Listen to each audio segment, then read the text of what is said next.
Hello, I'm Joshua. As many of you know, I've been diligently working on writing a book and a public speaking career. Uh, I was truly a brand plucked from the fire, and I cried out to God, and He told me, if I follow His way, He would change me, that He could use me and make a miracle out of me. Uh, and it took a lot. It was a fearful thing. I was one who had worked diligently and created something so successful in the ways of the world. And I mean, I tore it down one shot at a time until I was left broken, beaten, and battered. Here's the story. Started in 2006, rent from the county jail. Before you go any further, I plead with you to prepare yourself. You are now opening yourself up to a part of this world that most pretend doesn't exist. Reality will be your constant companion. You will no longer be oblivious to the demise of this drug-addicted society, oblivious to the dying youth. Possibly you are one of the strong, one of the few who has the courage to come out of their protective cocoon. If so, I commend you. Is this the story of your loved one? Is this your son or daughter you are losing? You can't find any comfort, can you? Sleep eludes you for the fear of the impending loss. Death is all around you, no longer capable of brushing it off. You are now a part of this darkness. Or are you the son or daughter who is dying with me, trapped in this cycle, unable to break free? Madness is your life and pain is your fuel, cut off from any emotion, numb to the world, living for a high. It's the only truth in your life, the great equalizer and the silent masquerade. Together we spiral out of control into a quiet desperation, into a hopeless oblivion. Whoever you are, just understand that this isn't a story of a reformed drug addict. If there is even such a thing, balloons and confettis will not fall from the sky as you shed a tear for the struggles I've overcame. There will be no celebration, only misery. It's scary to think that I am most likely dead as you read this. I'm still unsure how I've made it this far. I'm the plight of this society. I'm the addict who you scorn. I'm the son you pray you never have and no more. Today I'm on borrowed time, locked in a cage. I look for the light at the end of the tunnel, praying for a glimpse of hope. Because right now I'm broken. How did this happen once again? Only 3 months ago, I had life in the palm of my hand. Considered handsome and talented by many, attending one of the area's top colleges, college football team, employed at the weight room, a 3.7 at midterm. What happened? My family's support and love enshrouded me, and we believed the demons from my past would no longer haunt me. I walked with a stagger in my step because I was truly alive. Finally, the brother that I never was, the friend I was always supposed to be, and the man I dreamed of becoming. So melancholy, I am now an outcast, and those memories only add to the fire. As it burns, I sit motionless. My family can bear no more. They can't watch me kill myself, and I wouldn't expect them to. Some believe that everything is predestined. If so, why would I ever choose this life? I believe the first time through should have been sufficient enough to kill me. But now I have the pleasure of reliving it daily. The memories have no inclination to when they'll flash before me. Uncontrollable. They come to night, life at night like the living dead. Their mission to torture me. Twisting, turning, sweating, I try to bring myself to a better place. No longer a spectator, I am now forced to relive this bitter past. I am the shattered glass. I am the missing piece. I am the fading dream. I have experiences, moments in my life that will make the hairs on the back of your neck stand up. Actually, they might jump right out of your skin. But everyone struggles, right? My life has no order. Order is now the only thing that frightens me. I've become accustomed to chaos that leads to the next trip to the insane asylum, jail, or rehab. In the chaos, I find comfort. Because only in the midst of a raging storm can my shattered life be forgotten. At times I fight and I scream. I try to turn it off, try to break the chains that bind me. Still I'm captive. My story demands to be retold, running through the annals of my mind since childhood. The film's now set in motion. It will no longer sit idle. Daily I develop more and more horror, more and more drama. Beyond the realms of any screenwriter's imagination, I'm blown away. I am a prisoner of the labyrinth. Desperate, my life is now the interpretation of the millions of events that have led me to this moment. Writing in the midst of a 35 convicts screaming, fighting, and waiting. Waiting for the day that they can do it all again. How can I explain a life that I don't even understand? What is the answer that is unanswered? Is what's simple easy? They tell me just to say no, think about the consequences and be true to myself. It's so wonderful how you're the truth when you're not in the fight. When you watch the ravaging sea pound a desolate shore from the distance, you're merely a spectator to a natural disaster. Well, I'm trapped inside and I search for the eye of the storm. You'll never understand, or will you? Can you comprehend a problem that's unsolvable? Can your heart bear the struggle? The special forces brought us together. That simple truth will be your strength as we journey through the madness. Now you're ready. Little boys are their mother's pride and joy, and the little boy in this story is certainly no exception. Since the day he was born, his mother saw greatness in him, and she promised she would do everything she could to encourage and teach him to do his best. She loved him with every ounce of her soul, and never missed an opportunity to show it. The boy returned that love and blew his mother kisses every night after she tucked him in. She caught everyone, and each was as special as before. When the little boy began to walk, his mother would take him to the pasture where they would play all day. The little boy found great joy in the pasture, and happiness filled the air. Like all little boys do, he grew older and began to play and explore on his own. After all, little boys can't always be stuck to their mother's side. One day, as the boy walked through the pasture, he came across the most amazing pond he had ever seen. Its shimmering water sparkled like diamonds, and possibility lingered. His mother always told him to be aware of the dangers of the pond, but the boy felt he could do a little exploring, for he would not go in the pond. The pond was enticing, and over the following weeks the luster kept luring him closer. He had walked the pastures his whole life. He had always enjoyed it, but now he had an overwhelming feeling he was missing out on something that only the pond could give him. Over the next few weeks, he found himself wandering down to the giant oak near the pond. He would rest his back against the rough old tree and watch the dawn fade to dusk. When night came, the boy saw the candle flicker in his mother's house. She insisted the light would always help him find his way home. Sitting by the pond day after day, he began dreaming of how the water would feel against his skin.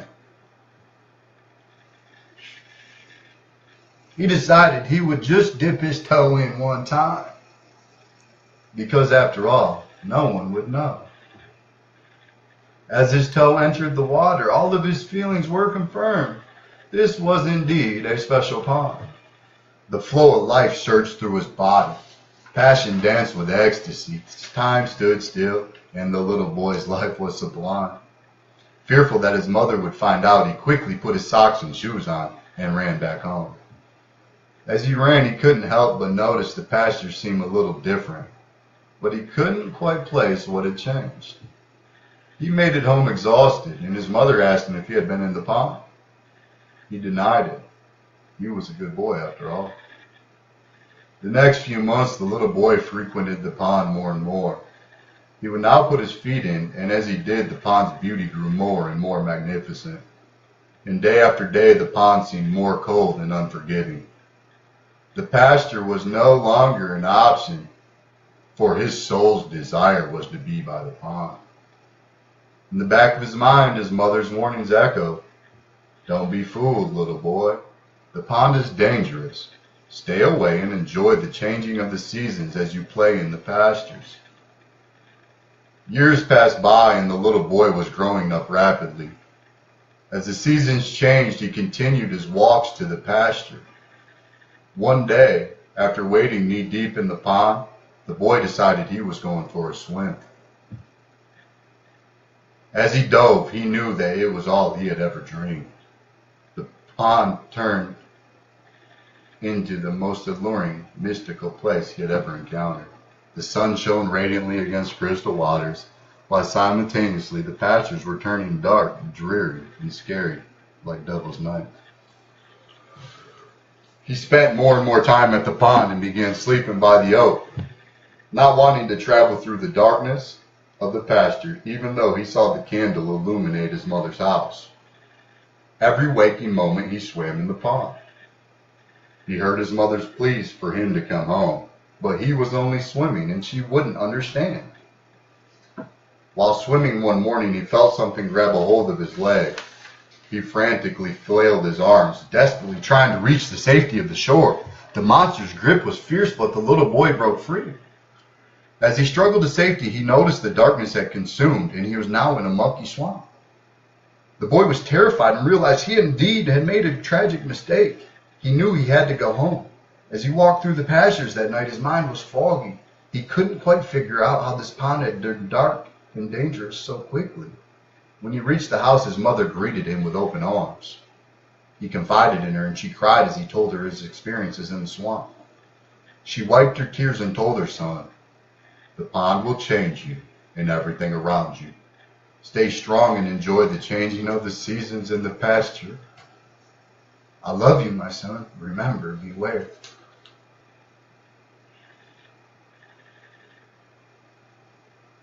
Time passed, and the boy stayed away from the pond.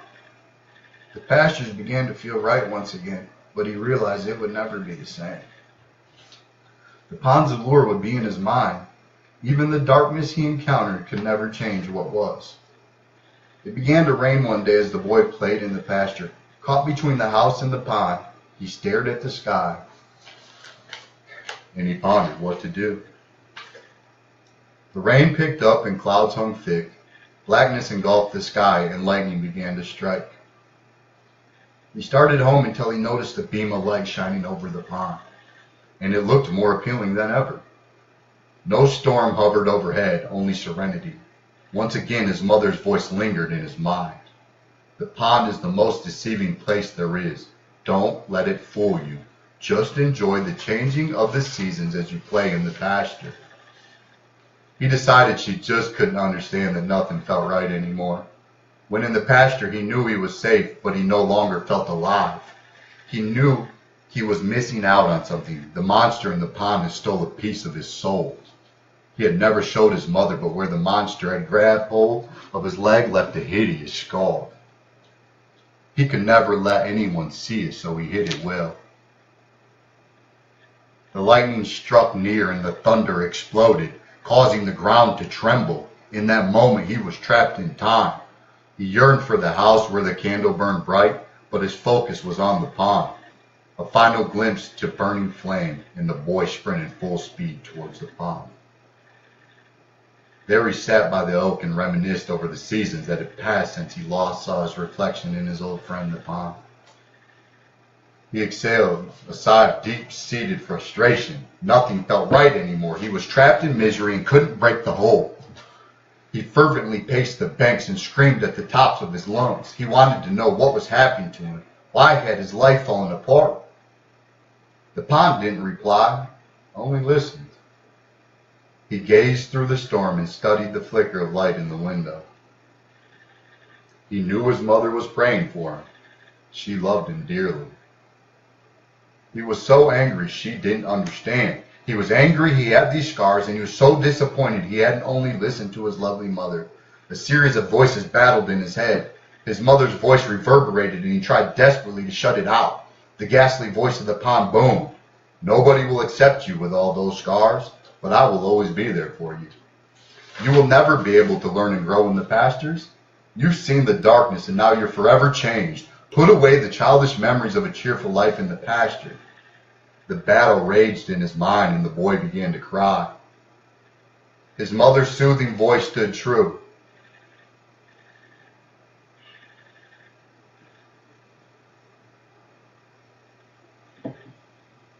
Beware of the cunning pond, my son, I love you.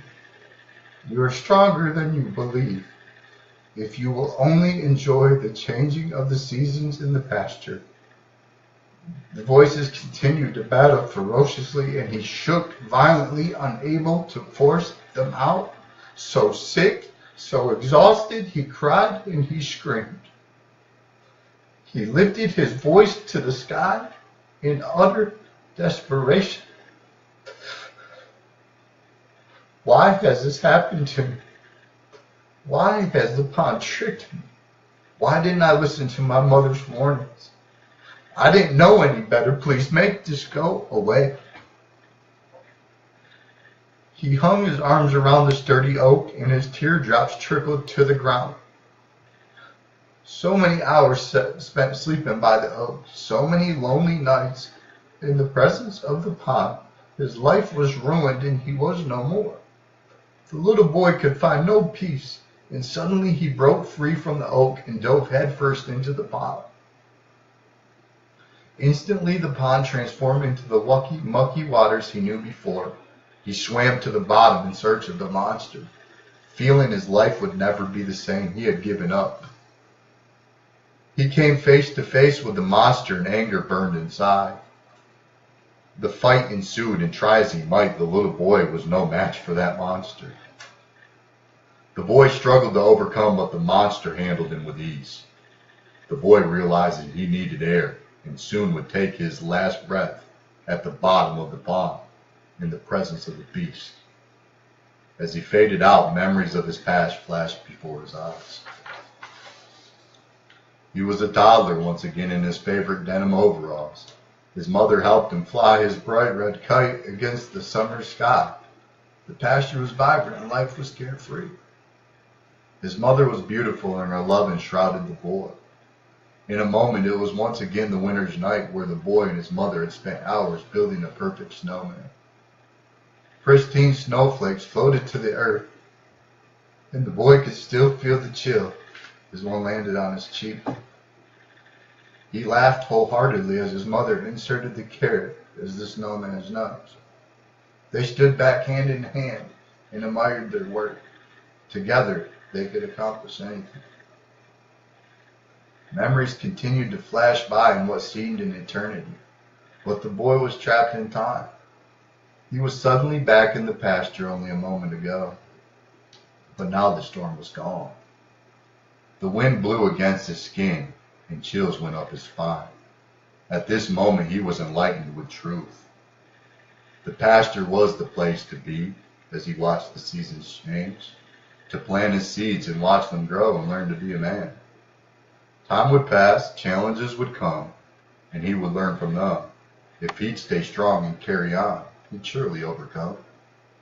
As the answers unfolded themselves, he was drawn back to the darkness. The fire flickered and he felt warm inside. A tear made its way into the pond as a shivering wind blew out his mother's candle.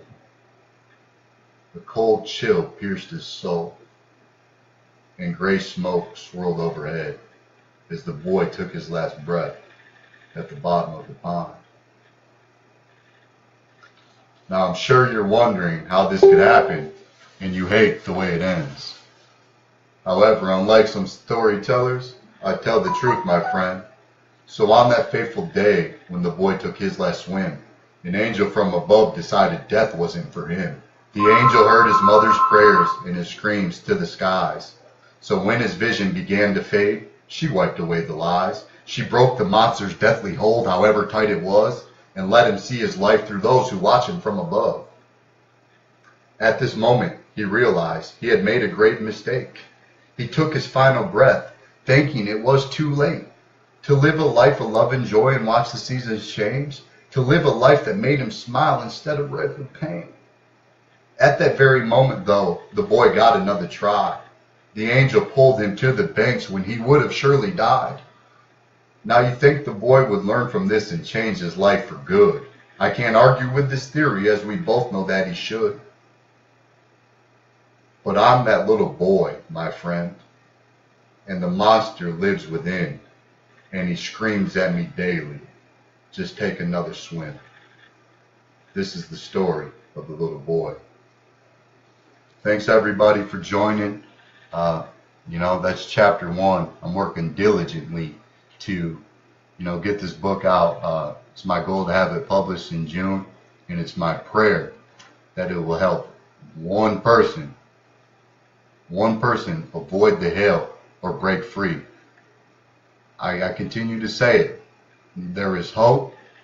There is freedom. There is redemption.